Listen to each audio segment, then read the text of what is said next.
kok udah aku kecilin suaranya. Iya, tolong dimatikan dulu ya live saya. Gimana? Oke, Miss. Udah oke kan? Sudah, ada yang bisa dibantu. Selamat pagi, Miss Yuni. Selamat pagi. Ini aku TKW yang di Taiwan. Aku sering banget nontonin live-nya Miss Yuni, YouTube-nya, terus di TikTok juga. Aku sering banget. Aku telepon karena pengen berbagi pengalaman sih, Miss Yuni. Sebentar. Kamu TKW Taiwan? Oh, tapi suamimu nggak diambil TKW Hong Kong kan? Miss Yuni, aku janda dari rumah. Oke, selamat berarti. Selamat. Saya kira pelakornya telepon, istri aslinya telepon. Jadi takut saya. Bukan.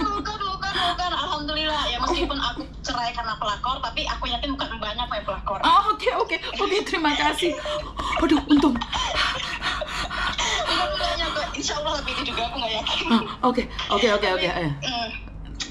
Miss Yuni, aku mau cerita kan, aku sering banget nonton live-nya Miss Yuni tuh yang tentang penipuan scammer gitu kan. Siap.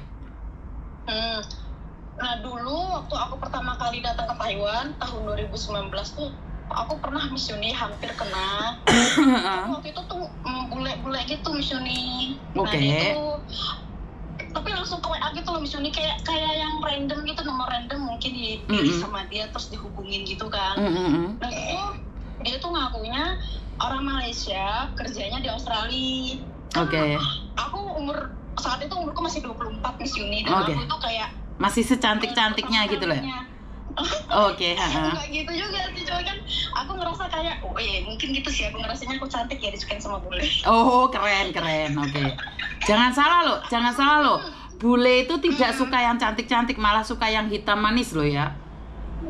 Aduh, berarti aku nggak masuk tipu ya, Mas. Iya, kamu tertipu karena kalau kamu merasa cantik dicintai bule itu malah salah target. Karena bule itu yang dipilih hatinya. Oh iya, istrinya bule guyu kabeh. Oke, terus lanjut. Terus kan aku ya jujur aku seneng banget.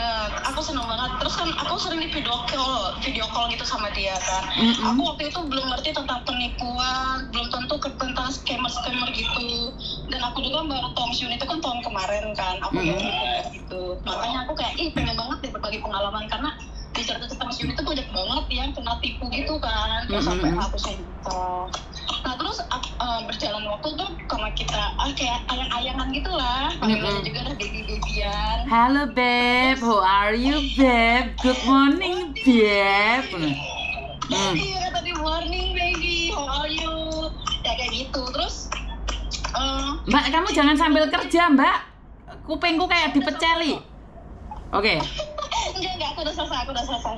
Terus dia bilang lah sama aku, baby aku mau kirim barang buat kamu, dikirimin tuh foto-fotonya tas, kalau nggak salah ingat tuh tas Hermes, terus ada yang channel. Aku seneng dong Miss, dikirimin kayak gitu kan. Wah, kata aku aku seneng banget, kayak kalung emas juga sama dia dipotong gitu loh Miss Yuni, terus dikirim ke aku. Nah terus nggak lama tuh dia kirim surat kayak babe barangnya udah sampai tapi ketahan di bea cukai Taiwan dan kamu harus bayar pajak. Aku masih goblok banget sih. Aku goblok banget gak ngerti ya Mas Yuni. Terus aku tuh kayak, tapi aku nggak langsung kirim karena kebetulan saat itu aku belum punya uangnya kan. Terus aku tuh nanya lah sama agenku yang di sini, kataku emangnya aku nanya tuh sama agenku, kataku Rosa emang kalau misalkan ada orang kirim barang kayak emas gitu ke sini kena pajak ya? Oh iya mbak, setahu saya sih gitu, kata agenku kan. Terus karena waktu itu tuh kena bea cukainya itu 15.000 NT, aku ingat banget 15.000 NT. Aku mau minjem sama bosku, kebetulan bosku tuh waktu itu loh ini. Terus aku cerita gitu kayak aku punya pacar bos, dia orang Malaysia kerja di Australia dan dia mau kirim barang ke aku, barangnya ini nih sama aku, tak kasih lihat tuh foto-fotonya. Terus tapi mungkin bos aku tuh ngerti mungkin ini orang bakal ngeyel deh kalau dikasih tahu dia penipu gitu loh. Cuman dia lu jangan terima ya, soalnya kayak gini nih banyak kasusnya loh, di dalamnya itu narkoba, nanti kamu dikiranya kurir. Aku kayak nggak mungkin deh cowokku sejahat itu. Akhirnya aku kayak nggak mau dengerin kata-kata bosku, dan bosku nggak mau kasih pinjam uangnya. Aku akhirnya kayak berusaha untuk nyari pinjaman gitu kan Miss ke teman-teman. Nah adalah satu temanku tuh yang cerita sama aku, Mei, teteh punya temen kena tipu, kamu tuh hati-hati. Aku tuh kayak udah diomongin tapi aku kayak nggak mau denger. Aku tetap ngerasa enggak, cowokku ini nggak penipu. Dan akhirnya kena lah waktu itu momennya. Waktu video call tuh aku ciremin, kok setiap dia ngomong kok gerakan bibirnya beda. Video call itu tuh videonya sama terus gitu loh Miss Yuni, kayak yang emang dia di situ kok aja nggak kemana-mana. Dan keperhatianmu kayaknya ada yang beda ya, ada yang aneh ya. Akhirnya aku dengerin cerita temanku dulu tuh, ya temanku tuh sampai bener-bener ngeliatin aku tuh, ini nih penipu loh, kamu tuh jangan percaya gitu. Akhirnya aku bener-bener cek dan aku perhatiin kwitansinya itu, kayak aku terus bilang sama si cowok itu, aduh maaf ya aku nggak bisa bayar barang itu karena aku nggak ada uangnya. Dan ya gitu sih, seperti yang banyak ceritain, mereka tuh marah-marah, dia itu marah-marah, udah kata bilang aku penipu gini. Akhirnya kayak terus temanku bilang, tolong kamu perhatiin, kamu lihat dulu deh cara dia ngomong, gerak bibirnya. Kalau itu sinkron, mungkin bener itu orang itu asli gitu loh misalnya. Cuman kalau nggak sinkron bibirnya sama suaranya, please jangan percaya itu tuh video yang direkam. Terus kayak, oh gitu ya. Karena ada temanku yang banyak yang ngomongin, akhirnya aku kayak, oh ternyata bener. Setiap aku video call aku perhatiin kayak gitu. Saat aku juga bilang aku nggak mau bayarin pajaknya itu, ya dia marah-marah lah, ngapa-ngapain aku segala macam. Dan akhirnya aku kayak, yaudah mau aku putus, aku stop, nggak aku lanjutin. Terus ya aku malu sih, akhirnya aku nggak cerita sama bosku sih. Bosku tuh ya nyindir, gimana itu pacar kamu yang kirim barang, udah kamu ambil? Enggak, aku malu sih, jujur malu. Ternyata aku udah diingetin sama bosku, tapi aku tetap ngengkel waktu itu kan. Sampai akhirnya aku pindah ke majikan karena aku ngerasa malu banget sama bosku. Karena waktu itu tuh kayak akhir aku mau selesai finish kontrak itu dulu. Jadi aku tuh cerita kayak gini tuh kayak pengen ngasih himbauan ke teman-teman, tolong banget kalau misalkan ada cowok bule yang ngakunya bule terus tiba-tiba menghubungi itu jangan langsung percaya.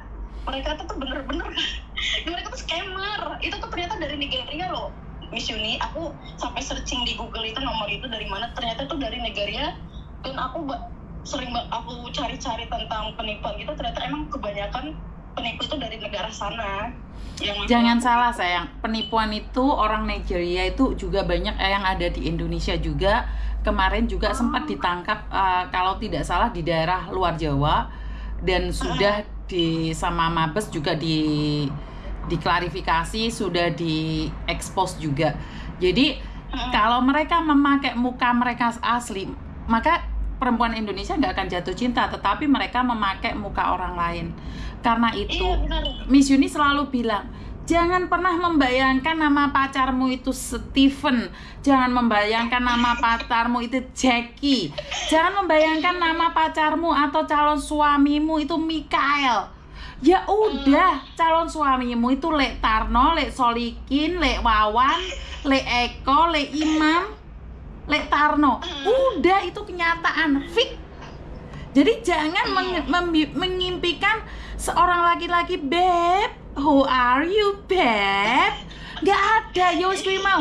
Weh, paenah wis tangi orang wae mangan iki lho ndak mangan. Ya wis, itu kenyataan. Itu kenyataan nih. Karena kita harapannya terlalu tinggi. Kita tidak mau pacar kita bernama Solikin. Kita maunya nama pacar kita itu namanya Mikael, Misakel, ataupun Stephen James Bond. Itu jauh. Jauh. Itu kenyataan, Mbak. Itu kenyataan. Karena Lek Paijan, Lek Tarno, Lek Imam, itu kenyataan. Kita nggak bisa membantah. Miss Yuni ini merendahkan levelnya TKW, tidak. Kamu itu harus bangun dan sadar diri. Kita di luar negeri itu hidup di dunia fata morgana. Dunia nyata kita itu saat kita pulang ke Indonesia membawa kesuksesan. Jadi dunia nyata itu kita pulang ke Indonesia itu nyata. Kenapa banyak orang yang takut pulang ke Indonesia? Karena mereka tidak berani menghadapi. Kilo Selikin malah teko malah. Sumanto teko malah lah kira enek sing diceluki malah teko kabeh kuwi piye iki? Hah? Pada kenyataannya memang kayak gitu. Jadi kenapa sih saya selalu bilang sadar diri, sadar raih, sadar posisi. Bule kecepet itu yang baru mau sama kita. Jadi kalau memang benar-benar bule itu akan datang menyamperimu. Ngerti nggak? Ki Mas Totok teko bareng iki ngopo Mas Totok iki lek Tarjan barang. Ngerti nggak sayang? Iya Mas Yuni. Ya wes, alhamdulillah sadar diri, sadar rai, sadar posisi ya. Iya, itu aku cerita gini karena aku pengen banget berbagi pengalaman aku, kayak emang bener-bener loh, aku dulu nggak nyangka sih bakal kena. Tapi alhamdulillahnya nggak kena duit sih, cuman dikasih PHP aja. Iya wes, artinya jangan sampai itu terjadi lagi ya. Terima kasih ya sayangnya. Sama-sama Miss Yuni. I love you. Cerita aku. I love you. Udah, saya sudah buat konten ini udah dari lama, tak tuwepil jedet ting korek. Aku iki jan kudu nesu. Ubur-ubur ikan lele, sadar le. Kok ngoengkel sing bula-bule aku iki lek kadung nesu tak pone lho rek korek. Aku iki lek kadung nesu tenan kok. Jadi wes gak usah lah kita gaya-gayaan. Udahlah. Imam Solikin itu nomor 1, the best, I love you. Mas Toto, Mas Parno, I love you full. Gak usah lah cari namanya James, lemes-lemes. Lek Paijan, lek Kliwon iku I love you. Pokoknya ndek kene sing paling aku cinta iki Solikin, Cak Sugeng. I love you full iki Cak Sugeng apa Cak Solikin sing kae. Oleh Supri gitu teko. Tak selamat. Wes ora usah kakek pola, sebentar. Halo. Waalaikumsalam. Siap. Piye Bu gak denger, Bu? Nanti tuh Bu, anu nih suaranya sampean kok gak enak sih, Bu. Sik Bu, tak golek dikit, Bu. Sik Bu. Sik Bu. Aduh, kecepet nih endi iki handphone ini. Halo. Waalaikumsalam, sik Bu. Tak kondisikan dikit. HP ku kecepet, Bu. Aduh, HP kecepet, Bu. Sebentar, Bu. Sebentar.